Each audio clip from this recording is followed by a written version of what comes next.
জুনায়েদ আহমেদ পলক, উনার কোনো নির্দেশনার অথরিটি ছিল না এবং উনার কোনো নির্দেশনা ছিল না।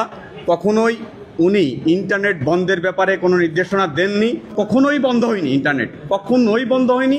এই ঘটনার ক্ষেত্র প্রস্তুতে উনার কোনো ভূমিকা ছিল না, বরং প্রথম থেকেই 14ই জুলাই থেকেই সব সময় উনি যেটি বলেছিলেন, প্রসিকিউশনের যে এভিডেন্স দাখিল করেছে সেখান থেকেই আমরা বলেছি, সেই এভিডেন্স দেখিয়ে আমরা বলেছিলাম যে উনি প্রথম থেকেই ঘটনা যাতে প্রশমিত হয়, কোনো অনাকাঙ্ক্ষিত ঘটনা যাতে না হয়, সবসময় বিভিন্ন পর্যায়ে ইন্টারনেট কেন সীমিত করা হয়েছিল বা কী হয়েছিল প্রত্যেকটা ঘটনার উনি ব্যাখ্যা দিয়েছেন, বলেছিলেন।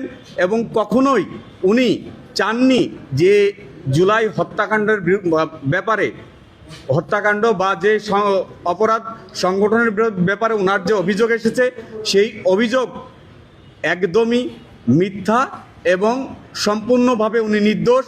উনি আজকে কোর্টে নিজেকে নির্দোষ দাবি করে ন্যায় বিচার চেয়েছে।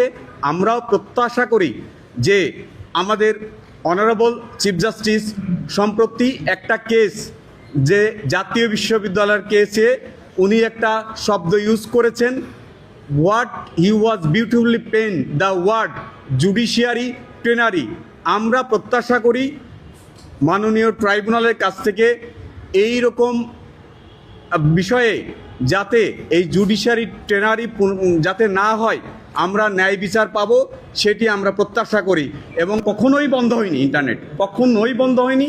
উনি বন্ধের নির্দেশনাও দেননি এবং কোন পরিপ্রেক্ষিতে উনি কেন বলেছেন সেই সময়কার পত্রপত্রিকায় রিপোর্ট পড়লে, ওনার স্টেটমেন্ট পড়লে আপনারা পরিষ্কার হয়ে যাবে। যে ওনার যে ফেসবুক স্ট্যাটাসের কথা বলা হয়েছে, ওনার টেলিফোন কনভারসেশনের কথা বলা হয়েছে, সেখানে একটি শব্দও নেই যেখানে তার শব্দ বা স্ট্যাটাস দিয়ে এই রকম একটা অপরাধের সহায়তা বা ক্ষেত্র প্রস্তুতের মতো কোনো ঘটনা ঘটাতে পারেন।